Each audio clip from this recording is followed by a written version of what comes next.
Good afternoon. It's really lovely to welcome you to Crowhurst Christian Healing Centre. We're being recorded, so making a point of looking at the camera every now and again so that when people do have the opportunity of watching it from the comfort of their homes, they will feel that they have been included from the very beginning. About 13 and a half years ago, when Veronica and I decided we would take the job here, one of the first things that Veronica said to me after we said that we should take the job was, do you know that you might have to be involved in helping make a menu? And I said, really? I hadn't even given it any minute's thought that because we have a kitchen that I might have to be involved in creating a menu. But if Veronica had said to me 13 and a half years ago, you know that you might be hosting a book launch someday, I would have said, what? That is not something that's in the job description. So it's really great to be able to welcome you. For those of you who don't know, my name's Steve. I get to serve on the chaplaincy team here, which is a real privilege and honor. And we here at Crowhurst Christian Healing Centre celebrate the God of love, the God who sent his son Jesus into the world to communicate his love to us and to restore us to himself. That is his desire. And it is something that we have been doing here and has been being done here for 97 years. And the countless stories of people who have had the experience of experiencing restoration and transformation and healing and the love and peace and hope of that God offers is great. And it's one of the things that we do. And more recently, we write books. In fact, there's another author in the room who happens to have written a book in the last 13 years as well. So it's really great that you're here too, Nigel.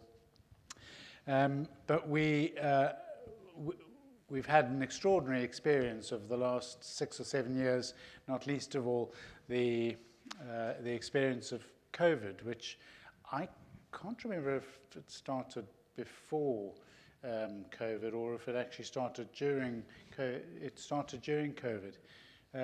It was a very bleak time for many people around the world, and for us and for you, I suspect.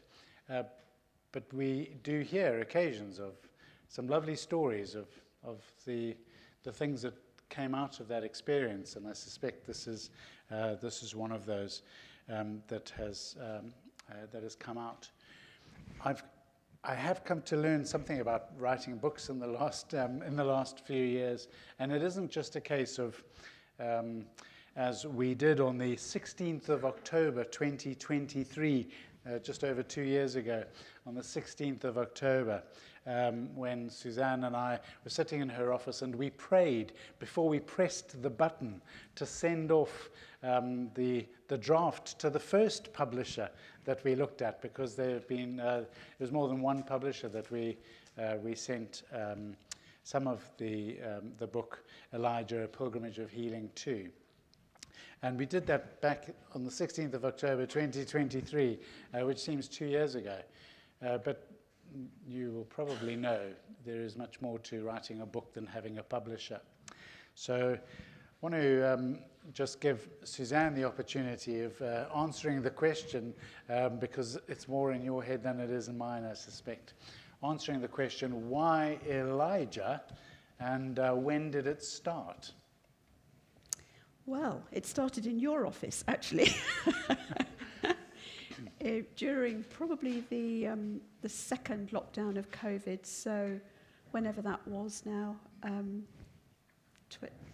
2020, we began to, there was only about 4 or 5 of us working, the rest of the staff were on furlough, you and I were working, there was a couple of people in the office, and 2 or 3 people, and we had heard that somebody in another retreat centre had done a quiet day on Zoom, and how well it had gone down and been received. And so we were chuntering about whether we could do a series of quiet days here. And I think we agreed that we would go away and think about it. And what... Why didn't it drop into your head and then you could have written the thing? It dropped into my head that the story of Elijah, because Elijah was in a time when you could say it was a time of pandemic, not a disease pandemic like we were going through, but it was a time of idol worship that had been spread across the land, and there was a lot of fear around, a lot of oppression, and I suppose the things that I saw about Elijah was that he was in a kind of a lockdown himself because he was sent to the desert for quite a long time, and that if that's not a lockdown, then I don't know what is really. So there were these kind of parallels really of Elijah's experience and the isolation and so on that we were going through. And you thought it was a good idea. So I started to prepare, and we started with 4 quiet days. I'm going on and off, aren't I? Am I coming and going? No, you're okay. Okay. We started with 4 days, and we had 70 people to the first one on Zoom, which was extraordinary. Some of you...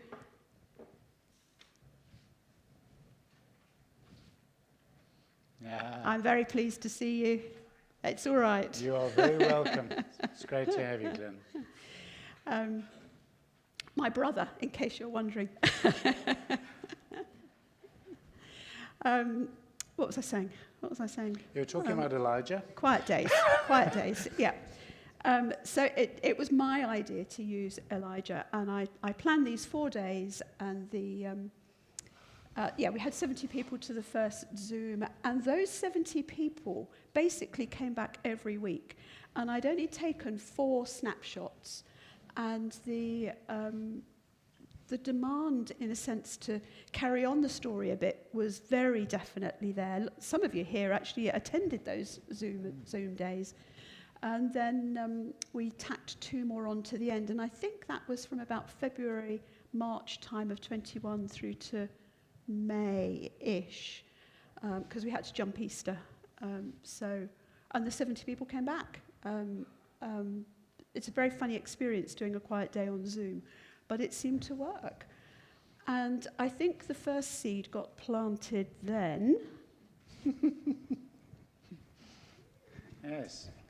I've also just remembered that it probably came from that particular quarter. It came from that particular quarter over there. Who said this should be written down, and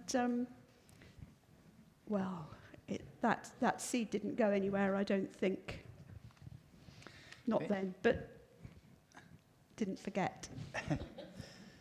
Well, it is an extraordinary experience when suddenly you begin to realize that the material that is being offered to people, and particularly in such extreme circumstances like on Zoom, and the fact that people were literally just imbibing this experience and hungering for it and wanting it more and more, but then also the quality of the material that was being shared was just increased and grew and grew. And a bit like running book launches, we didn't know what we were doing then, but you learn on your feet, don't you? And I think Suzanne would probably be one of the first people to acknowledge how vulnerable this experience has been for her. It wouldn't have been something that she would have just jumped up and down and said, I want to do this, pick me, as Tigger might have suggested. Somebody's gifted Suzanne with Tigger today to celebrate her book launch, which is just such a lovely thing. And if you know anything about me, you know that I am not Tigger. Piglet. But Tigger is lovely, so I'm very happy to have Tigger. So Veronica isn't Tigger, who jumps up and down and says, pick me, I'll do this. And as I've been thinking about questions to give you the opportunity to share something of your experience, I just wondered, because of course Elijah himself is a very vulnerable man and went through some extreme circumstances during his journey, and I just wonder if there was anything from his vulnerability that might have encouraged you on your journey and may encourage others who are also vulnerable or feeling vulnerable at this time. I think one of the, well, there are lots and lots, but I think one of the times that I see Elijah as being very vulnerable was right at the beginning when he's told by God to go to the king and to tell the king that there's going to be a drought. And this is the king who's married to Jezebel, and Jezebel is, F.B. Meyer called her the Lady Macbeth of the Old Testament, so that tells you something about who she is. And so to turn up to Ahab's place of abode, whatever it was, palace or complex or whatever, and to tell him that there was going to be a drought, it's so God, isn't it? Without knowing what he was going to do next, I think I might well have been there. Can't you send somebody else? Couldn't somebody else do that job better than me? That's a very vulnerable thing to do, isn't it? To put yourself, to follow through when you're putting yourself at risk in that way. I think he was also very vulnerable under the broom tree, which is probably one of my favourite bits of the story, because he is so real. He says, I've had enough. I've had enough. And most Christians are too polite to tell that to God, aren't they? To say, I've had enough. Do you know how many times you said that to me in the last 3 or 4 years? Have I? Well, maybe not in so many words, but just because it has taken a lot out of you, and it has been costly in more ways than one. And it's because of the way that you are dedicated and the way that you present and do the work that you do, which is lovely. And it was good to hear you speaking about a particular favourite, because it was one of the questions I was going to ask was, is there a particular favourite part of the story? Is there a part of the story that might not be a favourite? There were one or two bits of the story that I really, really struggled with. How can you write glowingly and positively about a massacre? How can you write well about a situation when Elijah sits at the top of the hill and 50 people and then 50 people are consumed in fire? How can you write about those in a way that's going to be encouraging and affirming and so on? So I struggled with those bits a bit. Sure, yeah. Yeah. In fact, you helped me out quite considerably on one of them, I remember. You said you can't put it like that. Any insights on what you might have learned about God from writing those experiences? That he's a mystery. And we don't understand, and actually comparing our time now with that time then is hard. Old Testament times are a long time ago. Yeah. So I'm rather than there's a hymn that we sing from time to time. These are the days of Elijah, declaring the word of the Lord. And just intrigued by that title, These are the days of Elijah. And you say those times were difficult. So what might Rob and Mark? Hello, Dave. What might Rob and Mark have meant by starting that hymn? These are the days of Elijah. What does actually that mean? I suppose the days of Elijah were about, I don't think I wrote this in the book. I could have done, couldn't I? But I think the days of Elijah were about him. He was a prophet, so his role was to turn people back to the Hebrew faith, to Jehovah, to God, because they had been misdirected away to the Baals. And maybe that's what Robin Mark means, that, we need, I don't know whether we need an Elijah or I do talk about this at the end of the book, but do we need an Elijah today to do the same thing? Because, there is so much going on in the world. But I concluded that we didn't. I concluded that it's our role to all be Elijahs and to... so that's a spoiler if you haven't read the book. I'm sorry. Spoiler alert. So is that the prophecy that is given, do you think? Is that the fulfillment of the prophecy that is given, that Elijah will return before the Lord does? And we are the Elijahs. I think it could She's be. writing another book as we speak. I think I kind of skidded by that bit a bit, that New Testament, no, it was an Old Testament prophecy, but the debates in the New Testament about Elijah, I didn't deal with those very much. But yes, probably right. Mm. Yeah. That's an interesting thought, yeah. I'm going to ask folk from the floor if anybody wanted to ask a particular question. Just conscious, so prepare if you wanted to ask a question, please feel free in a moment. Just very conscious of the fact that the book launch has been delayed, and we've wanted to do the book launch very much, and you've wanted to do the book launch very much, and the time wasn't right, and was there ever going to be a right time?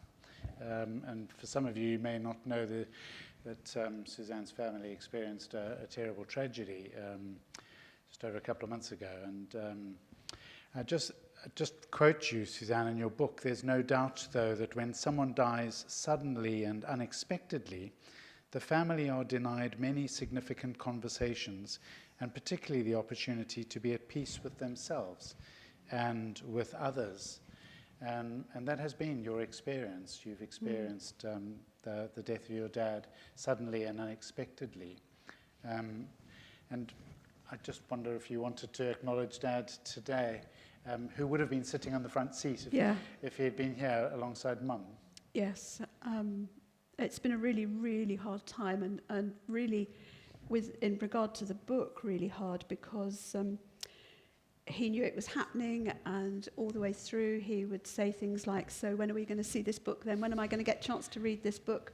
And I'd say, well, I can give you a printout, Dad, if you want to read it. No, I'll wait for the real thing. And then he never saw it, because he died between the kind of the thing going to final print. I don't know why I keep calling it the thing, the book. The book going to final print, and the publication the day the books arrived, which was before the publication date, which I don't get, but anyway, before the books arrived, and in between those times, Dad had died. Although I noticed that the very end of that quote was, the family had denied the peace. Mm. In fact, I remember very clearly driving, I was driving. We were just arranging the funeral, and we'd gone to pick to choose the flowers and so on. And I don't remember, Glyn, whether it was you said to me or I said to you, I am so glad that there was nothing unsaid with Dad.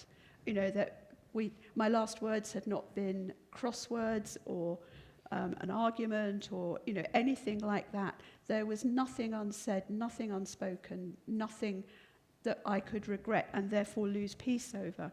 Mm. And you said the same. And I am so grateful for that, because it could have been so very different, because it was so completely unexpected. Just,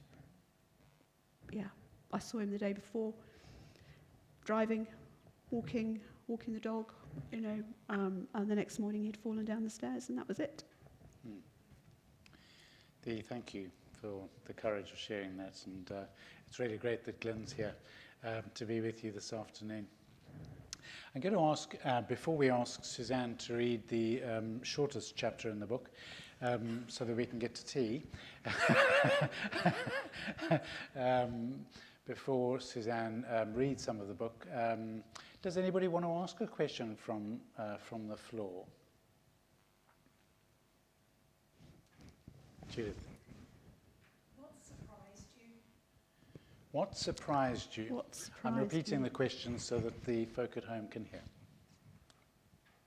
Do you mean in general, or do you mean... Just in your relationship with Elijah, as it blossomed, what surprised? He got under my skin. I would have said some. That a number of times. Yes. He got under my skin. Yes. It was just, what was it that surprised you? Yes. I think there were lots of surprises along the way. One of the surprises, please block your ears. One of the surprises was how much I enjoyed the creativity of the writing, because I think I found an expression, a way of expressing that I'd never really discovered before, and I found a freedom in it. That was surprising.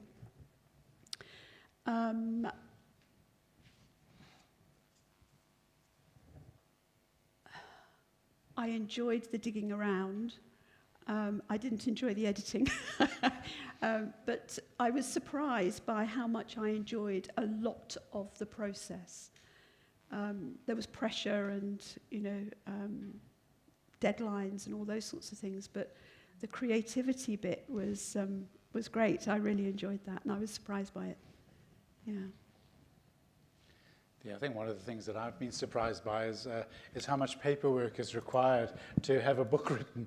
And one of the earliest manuscripts is here, but also so are the plans and the emails that were being sent backwards and forwards between Suzanne and the publishers. I'm going to ask you to say something about the publisher in a moment, because they've been just so helpful. Does anybody else want to ask a question?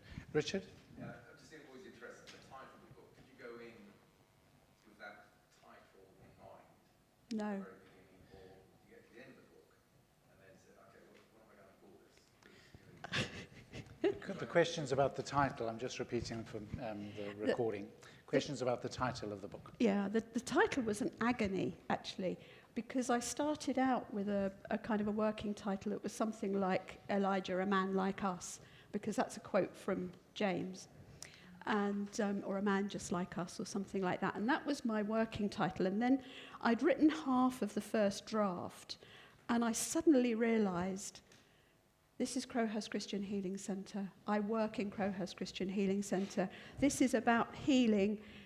This book needs to be about healing. So writing a man just like us with that title wasn't going to work, really. So I had to go back and rewrite the first half, because it didn't have a focus of healing in any way whatsoever. And that was a bit like a revelation, really. And I think somewhere along the line, I'd got interested in the difference between a pilgrim and a tourist, separate from this. And it occurred to me that this was, for Elijah, was a journey. It was a lifetime of a journey, but it also involved journeys, because he had to walk everywhere, presumably, or walk a lot of it. And so it kind of evolved into a pilgrimage of healing. And then I had a panic towards the end, because I thought the focus of the book had shifted a bit, and it was less about healing towards the end than I had thought it might be. And then I thought perhaps the title needed to change. But actually, whose is the pilgrimage of healing, I would ask now, that I wrote about? Mine, I think, actually.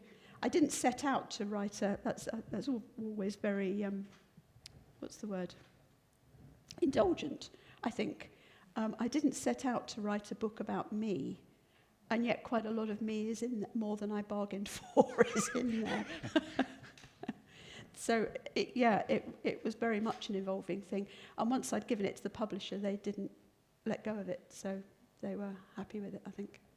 Well, they never questioned it. They never questioned it, no. Any other questions from the floor? Yes, please. You may already answer this, and I wondered if there's any books that you would like to sell. the question is, the question is, did Suzanne learn anything about herself that she doesn't mind sharing? Thanks, Anne. I learned a lot about myself, I think. And one of the things that I probably learnt more than I expected was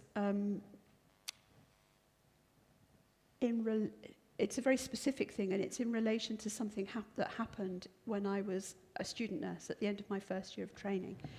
And the event as a first-year student nurse was such that I had not told anybody, nobody, not my family, not my parents, not Glyn, nobody I had told this story to.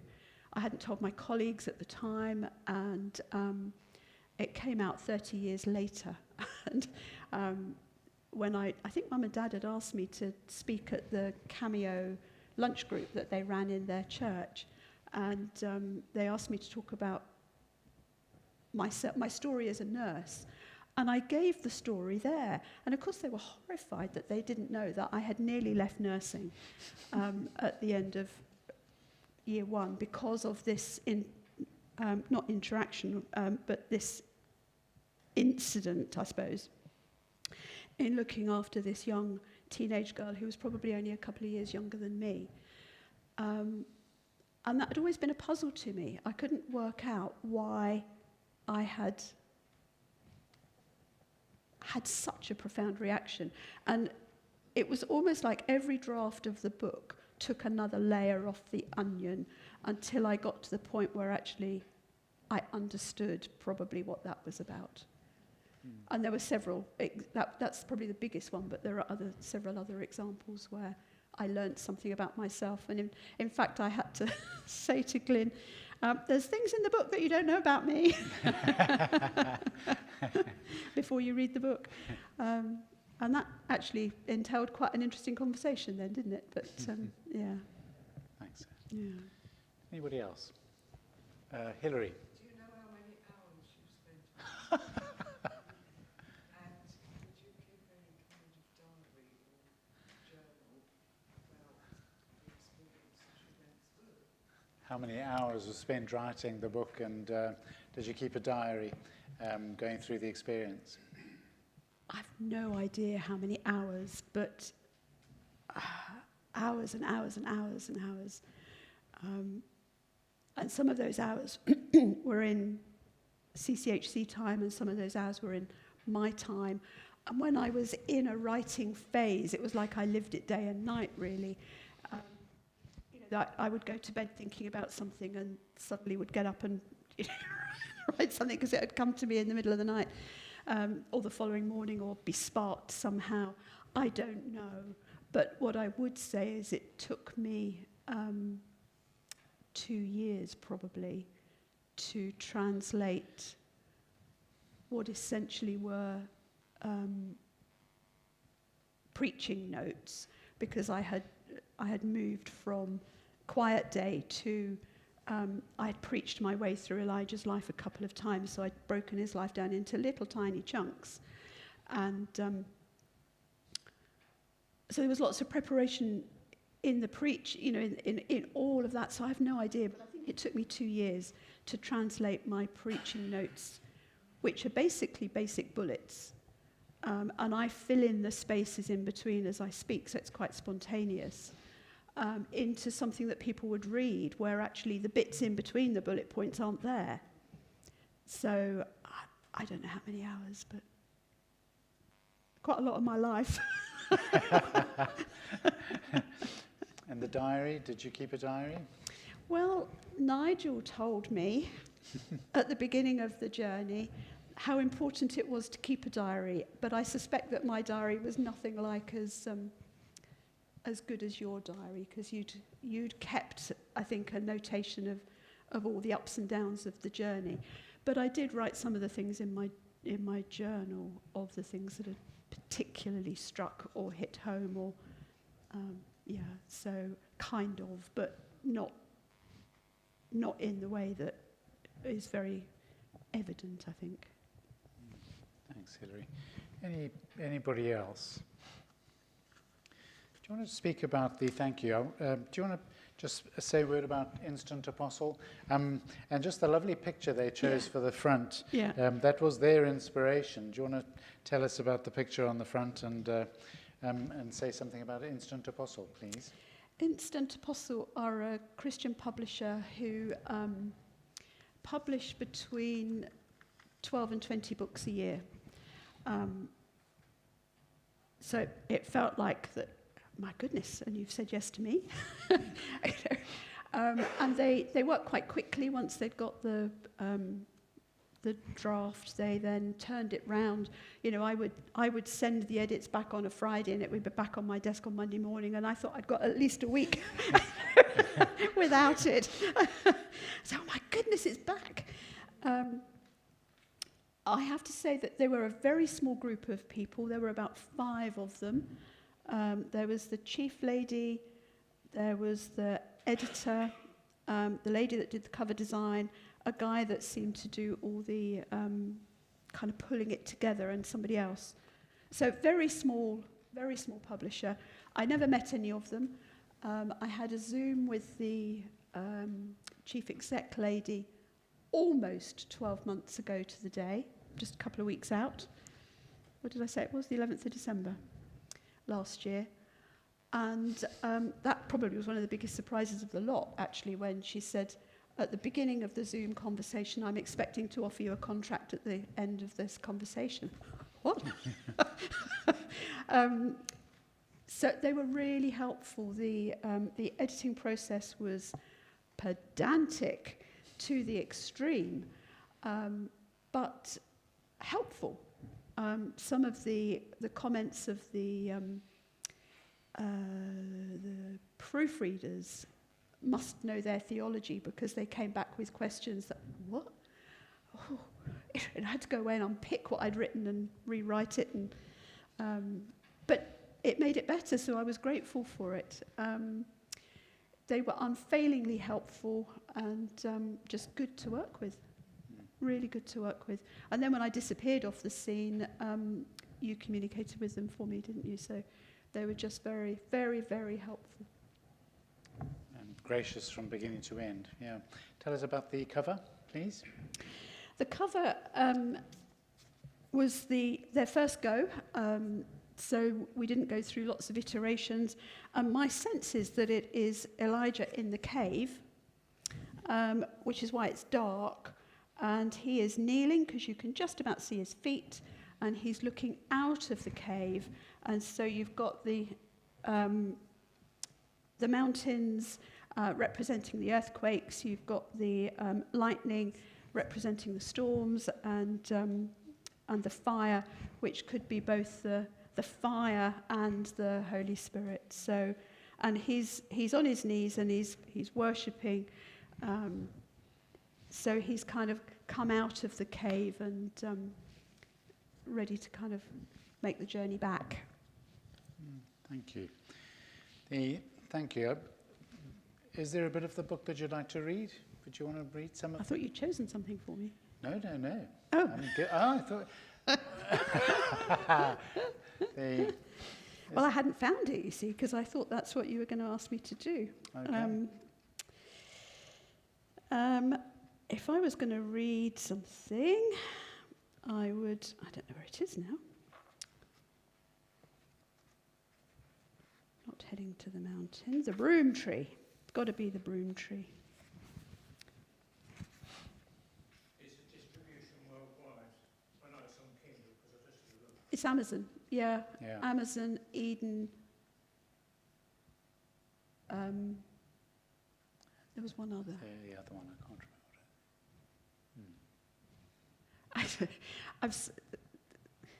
The things that you discover, I had to sign up as Amazon author so that the book is attached to me, and it gives you sales ranks, and it's not been on Amazon long enough to know how many books have been sold or anything, but I discovered last night when I was thinking about today that yesterday, and it's probably wildly changed today, yesterday I was 189th in the personal wholeness or something like that sales. And I thought, oh, 189th isn't bad, is it?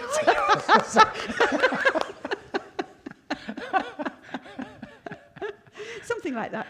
And in the overall sales of all of their books, Elijah had gone up by 77,000 places. Wow. I've no idea what that means. Seriously impressive. But it probably... If you go on ChatGPT, there's quite a bit like that. Is it? Yeah. Scroll a minute, see what it's available. Yeah. Aslan books, that's the other one. Aslan is the other one, that's the yes, other one. Thank you. Thanks, Yeah. Esther. Yeah. Do you want to read a bit, please? Thank you. Okay, I don't know if this is the right bit to read, but anyway. This is Elijah under the broom tree where he's collapsed in exhaustion. Sleep, along with food and water, is an absolute necessity when in complete breakdown, yet is often the most elusive thing. We end up sleepless, restless, and craving sleep, yet completely unable to relax. The adrenaline produced in the stress response, as we saw earlier, still floods our system, and we are too wired to sleep. Somehow, though, in his exhaustion, Elijah finds the ability to sleep in that moment. Perhaps there is also a gift of sleep from the Lord that enables him to be relieved for a time of his exhaustion. There is that lovely verse in Psalms that tells us sleep is a gift. He gives his beloved sleep. We have no idea how long he sleeps, but he's woken by a touch from an angel of the Lord. A quick reading of the words, "All at once an angel touched him," coming straight after the words "Elijah fell asleep," might sound like an unkindness of an extreme sort. To awaken a man as exhausted as Elijah the moment he falls into sleep? Surely not. A deeper look at what Scripture is saying at this point reveals much more. Older translations say, "Behold, then an angel touched him." And the underlying Hebrew for the word "behold" is the Hebrew word "hinna." This little Hebrew word is significant because it is a theological spotlight that commands attention to the acts and words of the covenant God. And it goes on. I won't read all the quote. To paraphrase it another way, it's a moment when God says, "Look what I am doing."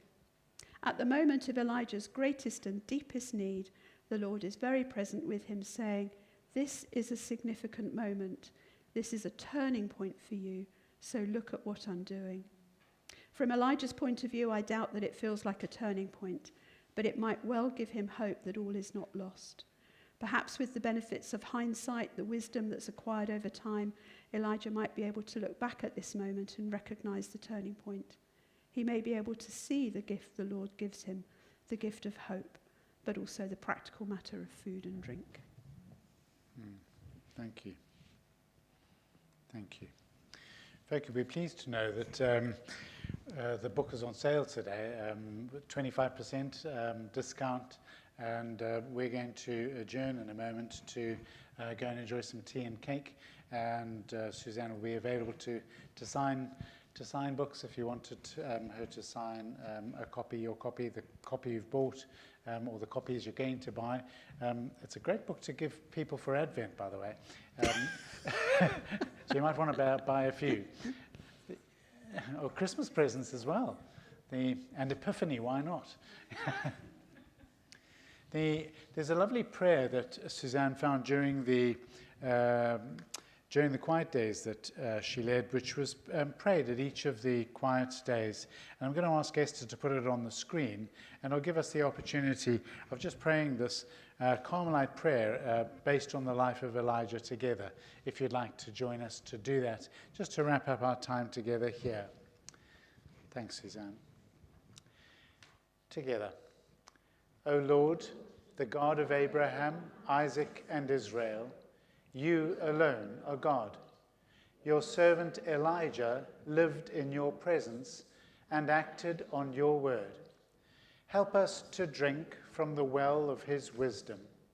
Shelter us in Kerith and lead us to Carmel, luring our hearts away from all false gods.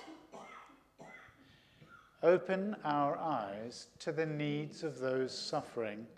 Open our mouths to speak comfort and justice. open our hearts to your voice in the silence. Send angels to strengthen us. Send the rain of your grace to quench our thirst. Let us break bread with the starving and bring life to places of death and despair. Send us as prophets to herald your gospel. Allow us to rise to you in paradise. Those who met your Son Jesus saw in him the spirit of Elijah. May Elijah inspire us as we seek your Son. We ask this in Jesus' name. Amen. Amen. Thank you. There's something else I need to say I was going to say, is there something you wanted to say before we adjourn? Yeah, there are, because I know I wrote them in the book, but there are an awful lot of thank yous, really. A huge thank you to the publisher, because without their insights and help and advice and so on, it wouldn't be as it is now. I'm so grateful to the people who were on the original Quiet Days, because she planted the original seed that was, this should be written. And, it wasn't something I'd ever aspired to do. I'd never aspired to write a book. So I had no idea where to begin or what to do. The time of writing required quite a lot of time, from time to time, out of my usual work of being chaplain, and my very gracious colleagues covered for me in that time. So Dave, the other Steve wasn't here for the first part of it, Steve, and others who filled in for me. You collectively, when the word kind of crept out that this is what I was doing, was so encouraging. And, I would get the question asked all the time, how's Elijah? How's Elijah? How's Elijah? Which was code for how's the book writing going? I think I was varyingly kind of, because it was a bit of a trial at times. So thank you for your ongoing enthusiasm and support for it, really, because you did encourage me along the way. Because I'd got to the point where I was almost embarrassed to tell people that I was writing this. I know it's stupid, isn't it? But I was embarrassed that I was doing this thing, done this thing. My family and friends were hugely supportive of this once they learnt that it was happening. And you, sir, who have just supported all the way through and encouraged. Thank you. And the endorsers who I sent the book out to ask for comment. I have never felt so exposed in all my life when I sent it out to them, because I had no idea. I had your opinion, but I had no idea whether it was readable, good enough. No idea. So lots and lots of thank yous. Thank you. Well, our thanks go to you for writing the book, and it is just such a valuable thing to have. As Suzanne discovered, not very many folk have written on Elijah, and now we have a very, very important document, I think, for today, for healing, for us as individuals, and for the body of Christ, the church. Should we just acknowledge Suzanne and put our hands together?